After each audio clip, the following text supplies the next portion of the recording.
Welcome to the Rural Pastor Podcast with your host, Andy Addis, and special guest, Mark Clifton. We plant the seeds in the ground, though the fields have long been brown. But Lord, when will your harvest come in?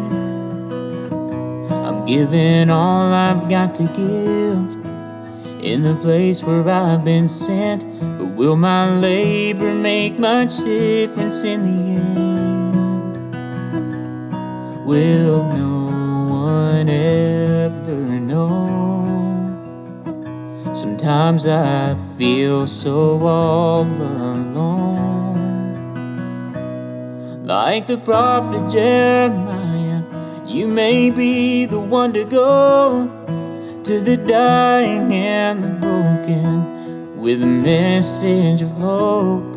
To that church on the corner of that forgotten little town, to a room of empty pews where his love can still be found. You may never know of all the seeds you sow, but it just takes one willing soul to make him know. And welcome back, all you rural heroes out there. My name is Andy Addis. I'm the volunteer rural strategist of the North American Mission Board Replant Team and pastor a multi-site network of rural churches called Crosspoint. I'm joined today by Mark. Mark, introduce yourself today. Hey, man, it's Mark Clifton from the great state of Kansas out here on the plains where the buffalo roam and all that stuff. Hey, we're having a good time today talking about some good stuff, Andy, with our rural pastor friends. Can't wait to dig into what you got to say today. I think it's going to be one of the best episodes we've done. Well, it's an episode anyway. Well, it's an episode. Yeah, let's not set the bar too high. I appreciate that. By the way, if for those of you who don't know, our special guest, our co-host here, Mark, it is such a treasure to have him here. You are a part of several other podcasts. You need to know, I call him special guest, which means he's a volunteer. He does this because he believes in the rural pastor. He believes in the small church. He believes in, and matter of fact, gave it a new name, normative church. And so I want to thank you, Mark, because you do believe in these guys and you believe in these ministries and you believe in the purpose of what we're doing here. Yeah, I really do. I really do. I think eternity is going to reveal some things that we are very shocked at, that guys who pastor churches of 8, 12, 15 for many years, man, God used that work in a way you would never have imagined. And if you knew right now how he was eventually going to use what you're doing, you'd probably be so proudful you wouldn't be any good to anybody. So you got to keep it a secret. That's why he keeps it a secret from you. Keep you humble. Well, I'm not kidding about that. I've heard you say it. About that. I believe it. And right. So every time something bad happens, I just think, man, God's keeping me humble. Thank you, Mark, for that keeping wisdom. You humble. That's right. You're not going to be. Hey, God refuses the proud, and he likes the humble. Or there you go. Something like that. Yes, he resists the proud. And, we'll take all it. All right, I'm sorry. Go ahead. You're good. The Rural Pastor Podcast wants to pour into, partner with, and pat on the back you as the rural pastor, because what you're doing is so important. And as we do today, we're going to actually handle an issue that for some of you, it's really interesting. The thing on the table is this: Multisite has pandemic advantages. So we're going to talk about the pandemic, but we're going to talk about it in a multi-site construct. And not everybody is a part of that, but I want you to see some of the values of partnership and networking as we roll through this. And also the pandemic. For some of you, you're like, oh man, it's still just the hardest thing. Others, man, right. that's over. Man, we're talking to rural pastors. Right. Some of you are like, pandemic never made it out here. We didn't have to deal with that. We reached herd immunity on the second week, and we were over it. No, so we have all that. Yeah. By the way, hey, I do want to say, Andy, don't turn this podcast off thinking, well, this is about multi-site. Look, right. If your church is struggling, or even if it's not, you might be a candidate for multi-site. I'm serious about that. Just don't turn it off thinking this doesn't apply to me. It may very well apply to you. And don't assume you know what multi-site means either. It may mean exactly what you need to somebody come along and help you in your church, so you don't want to miss this. So don't just make a quick judgment about it. This may be far more important than you think, or it may be a 20-minute waste of time, but only time will tell. So, well, let me say, you say that, and that's absolutely true. First of all, when you say multi-site today, what are you saying? You're almost saying nothing, because there are so many different forms of that. It's too broad. What does multi-site mean? We have to define it. And even to the extent that we're going to be talking about today, this partnership and networking, if you're part of a denomination, if you're in an association, then many of these principles are similar. It's about the sharing, the corporate structure, being able to not be alone in the middle of all this. So thanks for that endorsement. But before we do that, let me ask you, when it came to COVID itself, what was the best thing that happened during COVID in your experience? Well, two things. First of all, dying or declining or even just normative-sized small churches realized they could pivot much more quicker than they'd ever done before because they had to pivot, all right? They had to learn how to do something on social media. They had to learn how to do their Facebook, stream their services. They many of them for the first time had to go ahead and do online giving. I mean, God put them in a position to say, you've been pretty resistant about any kind of change. I'll just show you something. Now you're going to have to make some changes. And so I think a lot of churches realized they could pivot much more quickly when they really had to do it, and they could make those changes. So I think that's the first thing we learned. The second thing we learned was that God has revealed to us that as pastors, as churches, we've done a very poor job of discipling people because many of them did not return after the pandemic. And so that tells us that they were probably church members, not truly disciples. So many of them, when they didn't return or they didn't get back to being regular in attendance and regular in their church commitment, that revealed to us a weakness in discipleship that we have to address. So those are two positive things. If you want to look at that as a positive, it was an opportunity for God to say, hey, you need to address this, and I'm going to show you how bad it is. And then secondly, you can make pivots quickly because when you have to do it, you'll do it. So we learned those two things, I think, in COVID for sure. And also about the discipleship. You know how people were always complaining about, should you wear a mask? Should you not wear a mask? Should you be vaccinated? Should you not be vaccinated?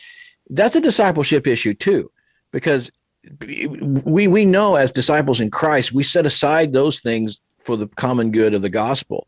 And when I say those things, I mean our preferences. Those are not first tier things. Those are not doctrinal things. They're important to us, but they're not doctrinal. And we have to, as a church, we have to find some ways to, just like when Paul wrote the book of Philippians and he comes to that last chapter and it's a book of joy, but then he calls out those two ladies by name, right? And he says, you guys got to quit fighting. And he doesn't say what they're fighting over. Our friend Trevin Wax pointed that out a few weeks ago. It obviously wasn't doctrinal, or he would have taken a side on it. He just said, these are two fine ladies. We really like them. They're good, great for the kingdom. Make them quit fighting. And church, you got to see to it. In other words, it showed us our tendency to splinter. That's not a good thing under pressure. And if church splinters under pressure, that's not a good thing. So it revealed to us some weaknesses. It also revealed to us, as I said, some strengths that we're able really to pivot and move quicker than we ever had to before. I was in the same room when Trevin delivered that message with you, and I remember writing in the margin next to that, Paul said, knock it off. Yeah, that's basically what he said. That's right, and I think that's a good word for us today. It wasn't a theological or a depth issue or even a maturity issue. It was just behavioral. Just we need it. And so for me, my answer to the question of what happened during COVID was, I think it was, you used the word, it's a revealer. It just showed us so much about who we were. Matter of fact, I'm not even that concerned about those who didn't come back. Yes, I'm concerned about those lives. But what I think it did is it made us fleet of foot. We realized, here's the issue for where we were. We did lose, even when everybody came back and we're done, we were about 80% of what we were, but our finances were the same. And our volunteers were the same. And so it kind of showed us that there's a separation of the sheep and the goats, and you and I don't have the ability to know who those are, but the Lord does. And I think COVID just fleeced the flock a little bit. And so it did let us tighten the belt. And what I believe that it did as a revealer is it prepared us for the future. Because here's the question I have. What's the next pandemic going to be? And I mean, I don't mean by maybe it's COVID again, or maybe there's going to be some shutdowns because of technology, or maybe there's going to be inflation-related issues, but there are always going to be cultural things that crash into the church as waves. And so this taught us something at a high level, and I think it's preparing us for something. Now, one of the things that that it prepared us for, that we realized when I say Multisite has pandemic advantages. We were a video-driven multi-site. Now, if we didn't isolate anybody before, we just did right there, didn't we, Mark? Yeah, we did. They just shut it off right now. So, okay. But we're video-driven. Y'all have to drive safe. We'll see you next week. But that's, I think even some of that changed with the pandemic, because there were churches that didn't want anything to do with this. As a matter of fact, call me out for being X, Y, and Z because we did what we did. Well, the minute everybody got shut down, man, we were giving out equipment and doing tutorials and sharing with churches. We probably got 7 churches online in 1 week, and about half of those were not fans of who we were, but now we're friends.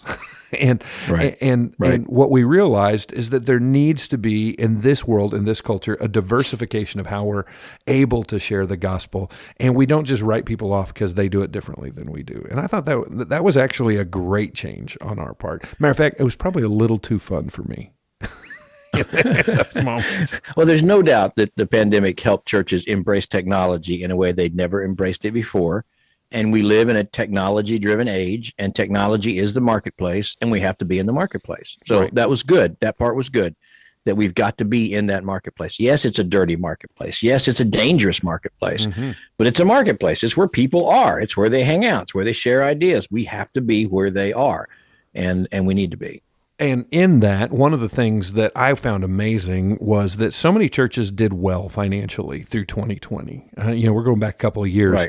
Right. For us, I know going into the pandemic, we had 71% of our giving on in person. But the very month that everything shut down, it switched to 71% online because those structures were already there. So people adapt, and as we lead them, we give them opportunity, this and that. But as we look towards what's coming next, you and I we've already had some offline discussions that I think the next big challenge is this inflation. It is the fact that families are having trouble putting gas in the car and eggs on the breakfast table, and it's actually starting to impact the churches already. So while the shutdown hurt us in maybe a discipleship motif, I think we've got to be ready, the network of supporting each other, because boy, to be honest with you, I'm a little concerned about where we might be heading financially, just across the culture, and how that's going to have ramifications on the church. Yeah. Listen, guys, we all thought that the pandemic would kill us financially, but it didn't. That's right. Partially because of the PPE and all the other government help that came, and a lot of money was put into the economy. And so people were able to, even the child tax credits that came out, all that stuff, the moratorium on evictions. So there was a lot of help for people in those times. And so the giving really didn't decrease. In fact, in some cases, actually increased. This is a new day. That's right. That's right. And when you're talking core inflation of 10 or 12%, when you're talking that number of inflation, I heard the other day that the average American family has to spend over $3,000 this year, in 1 year, just to stay at the same level that they were at last year. And I'll tell you, church people that were already on the precipice, that puts them under. And here's what happens, Andy. When a family gets under that kind of financial pressure, it affects the marriage, it affects their health, It affects their emotional status, it affects everything. It's not just, oh my goodness, bread costs more, what are we going to do? It affects everything. This tension level, the stress level, all of that goes up. And then you combine that with, and I'm not being Dr. Doom here, but what if the economy hits into a recession? I mean, I was around I was a teenager in early 20s, when we had 18, 20% interest rates and unemployment at 10% or 12%.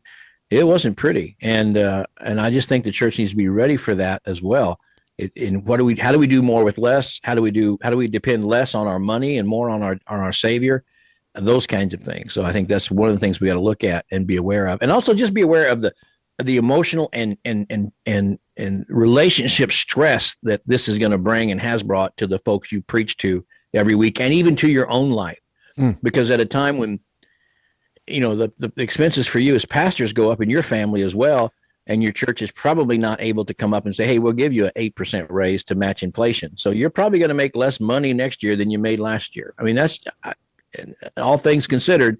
that's probably what it's going to be. But then most of the people in your congregation are going to be in the very same place. Now, you take everything that you just said there, everything that I said there, and go back to the title. Multisite has pandemic advantages, and change multisite out for partnership, networking, denominational life. I'd say, partnership, networking, sharing of resources. That's that for sure. That's where, because that's where we are. Now, Crosspoint is a church. If one church suffers financially, another church can help it, because even in the same economy, one town may be more dependent on a business that's doing better than another, and so we can help each other. But it's not just that.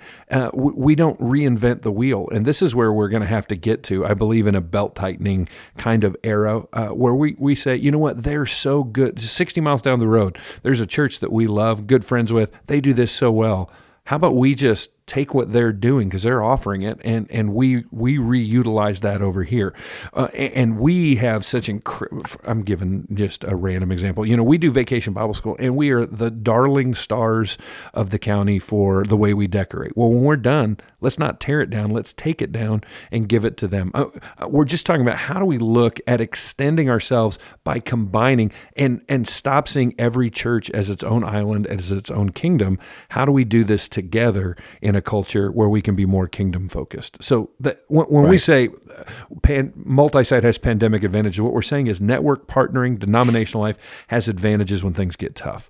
So I've got 4 things, and here's what we want to do. I want to tackle these and see if they won't be helpful for us. So whatever's coming next, if it's rampant inflation, if it's alien invasion, return of the zombies, we have another pandemic, whatever it is, how does the church prepare for that? And first of 4 things is this: commit to the good and the bad. Commit to doing what God's called you to do. Commit to being the church through the good and the bad. When you take marriage vows, I got a kid getting married. Well, I think when this comes out, it will have just happened.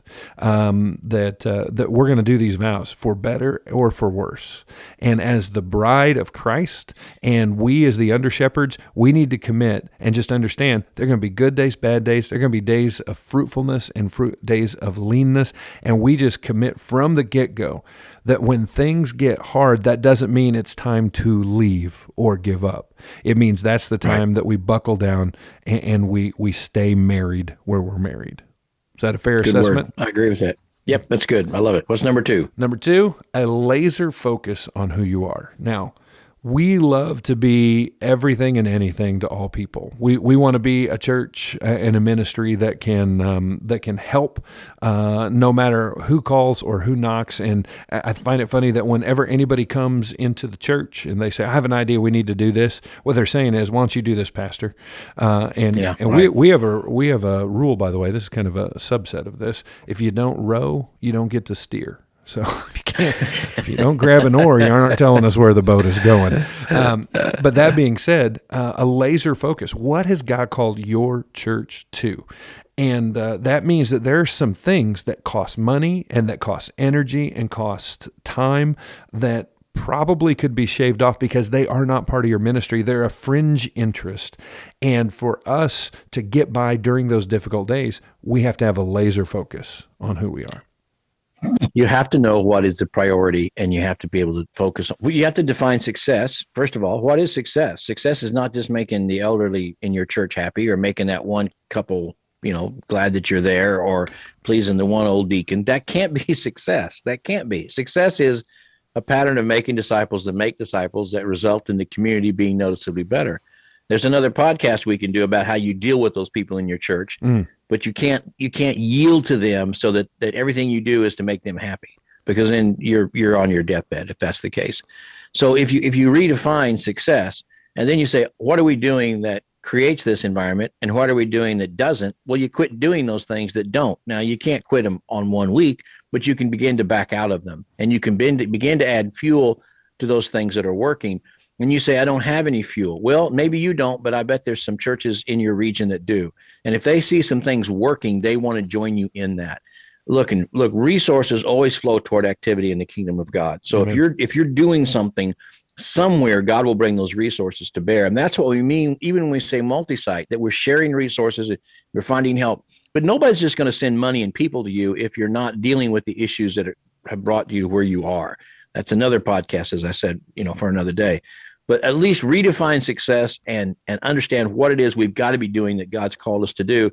And then God will bring resources from places you maybe never experienced and never expected to help you do that from other churches and other folks around you. And I could tell you tons of stories, but I don't have time or the battery left actually on my, we're getting close, device. Huh? We're getting close. We're getting close. If I drop out, it's because my battery died because I didn't plan this very well. All right. I'll finish for us. Long range planning to me is from noon to lunch. That's my long range. So I'm not real good at long range planning. So I didn't plan for this. I didn't charge my device up overnight, and I'm wasting valuable time telling you that too, which doesn't make any sense. That's okay.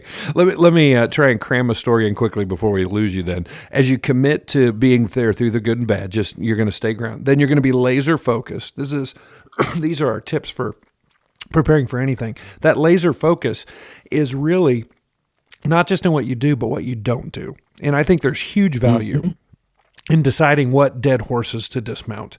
When I first came to Crosspoint years ago, I got called into a meeting, the nominating committee meeting, which is the robots that make robots. You know what I'm talking about? The committee that just puts people on committees.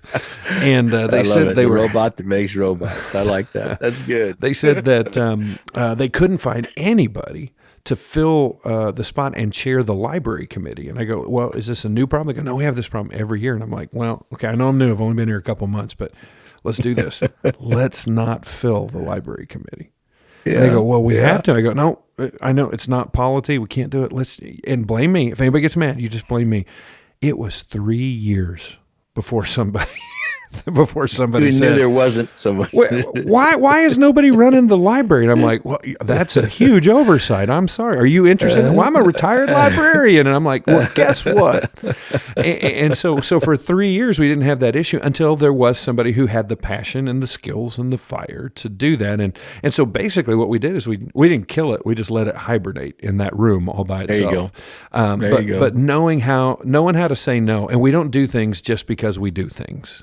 That's what a laser focus means. So commit through the good and the bad, laser focus in who you are. This third one's really important for, I think, where we're going. Diversify your ministry mediums. If the only thing you do is an in-person service on a Sunday morning, that's a good thing. And you say, well, that's all they did in Jesus' day. It's not. It's not. The Apostle Paul wrote letters and had them distributed to churches, and they were read in different places. By the way, it's amazing, isn't it? He at the end of one of his letters, he says in the letter the letter to the Colossians, it says in the letter that I had for Laodicea, make sure you read that too. Well, we don't have that one. Oh, I'd love to know what he said in that one. Yeah, he was the first. I'm going to make an argument. He was the first multi-site pastor, as his messages in their mediums were translated. What I'm getting at for you though is it's no cost to figure out how to use your phone, if you charge it, Mark, to use your phone for a Facebook Live archiving of your weekend message. There just need to be different ministry mediums because we live in a different kind of culture that the in-person showing up, I think you and Rainer said on one of your podcasts recently that the average church member only shows up in church 1 to 3 times a month anyway. That's true. But the good church members are at least keeping up with you if you have different ministry mediums. Right. Like we said before, it is the marketplace. It is where people live. How many hours a day most people spend on their device? We have to be on that device. I mean, we have to be where people are. It'd be like, in the 1950s, if a church said, well, we don't need any telephones in our church. Well, of course you do. That's how you stay in touch with your members. You got to have a phone in your church. Well, yeah, we realize that now. So now you got to have a place on their phone. You got to have a place on their device, and you've got to be there. And absolutely, talk about even the first century church. They just gathered and prayed. Well, yeah, but remember when Peter and John went to the temple to pray? There was a man lame, and they looked to him expecting to receive something, and they shared Jesus with him. Look, you need to preach on Sunday morning, but you need to be sharing Jesus with the people on the side of the road. You need to be sharing Jesus as a pastor. Peter and John didn't just say, well, we have by the way, we got a service you can come to, on Sunday morning. They shared Jesus with this guy who was right there by the temple gate. So do that. Goodness, do that. And then you'll be surprised at how many things in your life will change if you do that. And you will be surprised how, if you don't do that, the Spirit of God it will not be around you. So anyway, that's another story for another day. The last one, tips for preparing for anything. Be committed through the good and the bad, laser focus on who you are, diversify your ministry mediums. But then this is super important, and always make sure that your ministry tools are secondary to your ministry. You can get really caught up in the machinery of it and let that drive you, and the tail starts wagging the dog. Man. But we can't do that. It is so much more fulfilling to work with technology than to work with people, because at the end of the day, you can always just throw the technology away and go get more. You can crash the computer, but you can't do that to people. And technology can be frustrating, but at times people can be so frustrating. And so I've seen guys that have just dived into the technology aspect of it and all the other stuff, and have not been dealing with people, and let their time get taken up with that. You cannot do that. I mean, you have to deal with people, and technology is a tool to reach people. It's not the end in itself, for sure. And some of you think, well, our technology doesn't look really great. We don't have, and we don't either. Go on, Linwood SBC. It's LINWOOD, LinwoodSBC.com. Take a look at our worship services on live stream, and it's not going to win any awards. I mean, hey, Howie does a great job. My team has really worked hard. I just said that, and I threw him under the bus, because they put in new lights, they got a new sound system, a new camera, so it's good, but it isn't Crosspoint level by any means. What you guys do, Andy, it's just not. But it doesn't have to be. Because we're in Linwood. It's 358 people, and you say, do you really need it? I'm telling you. My wife standing there by the door, greeting people, and guy comes in overalls, takes a bulletin, goes back to his truck. Second Sunday, comes in overalls, takes a bulletin, goes back to his truck. So my wife tells me that. And I said, for goodness sakes, Jill, ask him if you can help him next time. This has got me really concerned. So the third Sunday he comes, takes a bulletin. Jill says, can I help you? He said, no. He said, my wife and I live down the street. We watch you on the Facebook, and every time the pastor says, look at a bulletin, my wife says, well, run down there and get one. So you don't know that they're not. It's true. That's true. That's fantastic. And eventually they came, and they're there every Sunday. She was there last night, Wednesday night. So they started coming, but they were just checking us out in Linwood. Look, we don't have to look like we're network television in Linwood. That would turn them off in some ways. It would seem out of place. So it just was perfect. And so they were able to hear it, able to see it. The lighting was good. It was good quality for them.